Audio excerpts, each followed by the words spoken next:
Hello friends, அனைவருக்கும் வணக்கம். இன்றைக்கி நம்ம கிச்சனில் திருக்கை மீன் குழம்பு தான் வைக்க போகிறோம். திருக்கை மீன் எடுத்துகிட்டு நல்லா வெட்டிட்டு மஞ்சத்தூள் உப்பெல்லாம் போட்டு நல்லா க்ளீன் பண்ணி வச்சுருக்கேன். இதை எப்படி செய்யலான்ட்டு வாங்க பார்க்கலாம். இப்போது ஒரு கடாயில் தேவையான அளவுக்கு எண்ணெய் ஊற்றிருக்கேன். நான் சன்ஃப்ளவர் ஆயில் அப்புறம் கொஞ்சம் நல்லெண்ணெய் சேர்த்து ஊற்றிருக்கேன். அது கூட கொஞ்சம் கடுகு, கொஞ்சம் சோம்பு சேர்த்து தாளிச்சிக்கலாம். இது கூடவே நான் ஒரு 10 சின்ன வெங்காயமும் 2 பெரிய பழுத்த தக்காளி, ஒரு 15 பல் அளவுக்கு பூண்டு எடுத்து வச்சுருக்கேன். ஸோ இதெல்லாம் வதக்கிக்கணும். ஃபஸ்ட்டு வெங்காயத்தை சேர்த்து நல்லா வதக்கிக்கலாம். அது கூட கருவேப்பிலையும் ஒரு கொத்து சேர்த்துட்டு நல்லா வதக்கிக்கலாம். வெங்காயம் பாதி அளவு வதங்கினா போதும். ஸோ அதுக்கு பிறகு நம்ம உரித்து வச்சுருக்க பூண்டு பல் சேர்த்துக்கலாம். பூண்டு நம்ம எவ்வளோக்கு அவ்வளோ சேர்க்குறோமோ அந்த அளவுக்கு டேஸ்டியாக இருக்கும் குழம்பு. ஸோ நீங்கள் அதிகமாக கூட சேர்த்துக்கலாம். ஸோ 2 வதங்கின பிறகு தக்காளி சேர்த்துட்டு நல்லா மிக்ஸ் பண்ணிக்கலாம். தக்காளி நல்லா பழுத்து இருக்கணும். ஸோ இது நல்லா கரைஞ்சி வர்ற அளவுக்கு நம்ம வதக்கிக்க போகிறோம். இது கூட கொஞ்சமாக உப்பு சேர்த்து வதக்கிக்கலாம்.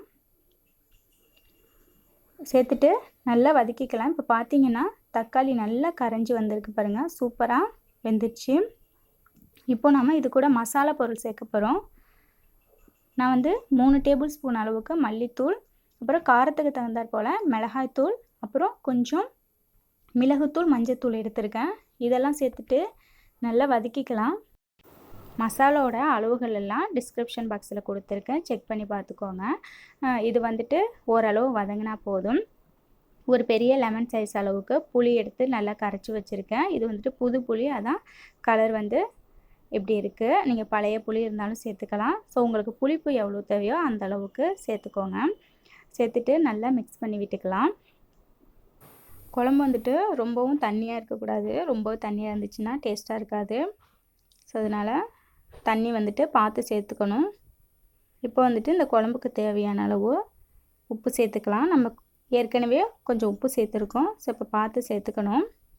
அவ்வளோதான். உப்பு சேர்த்துட்டு நல்லா மிக்ஸ் பண்ணிவிட்டு இந்த குழம்புக்கு தேவையான அளவு தண்ணி சேர்த்துக்கலாம். ஸோ அவ்வளோதான், நான் கொஞ்சம் தான் சேர்த்துருக்கேன்.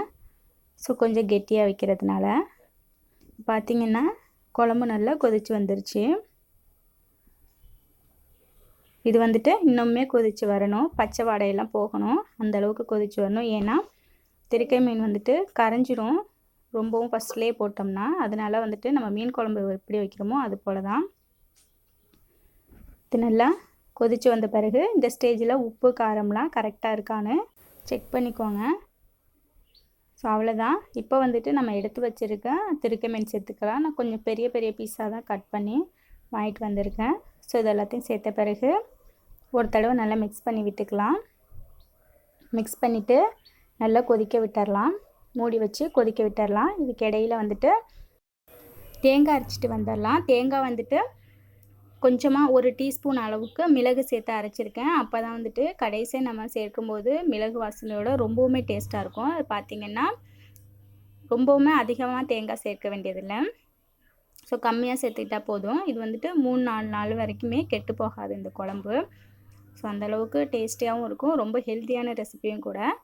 இது பார்த்திங்கன்னா ஒரு 2 நிமிஷத்துக்கு கொதிச்சா போதும். தேங்காய் சேர்த்த பிறகு ரொம்ப நேரம் கொதிக்க வேண்டியதில்லை. ஏன்னா ஏற்கனவே மீனெல்லாம் வெந்துருச்சு. இப்போ பார்த்திங்கன்னா குழம்பு ரொம்பவுமே தண்ணியாக இல்லாமல் ரொம்பவுமே கெட்டியாக இல்லாமல் சூப்பராக வெந்து வந்திருக்கு. ஸோ அவ்வளோதாங்க. நீங்களும் ட்ரை பண்ணி பாருங்கள். இந்த வீடியோ பிடிச்சிருந்துச்சுன்னா லைக் பண்ணி, ஷேர் பண்ணி, கமெண்ட் பண்ணுங்கள். மறக்காமல் சேனலை சப்ஸ்கிரைப் பண்ணுங்கள். தேங்க்ஸ் ஃபார் வாட்சிங்.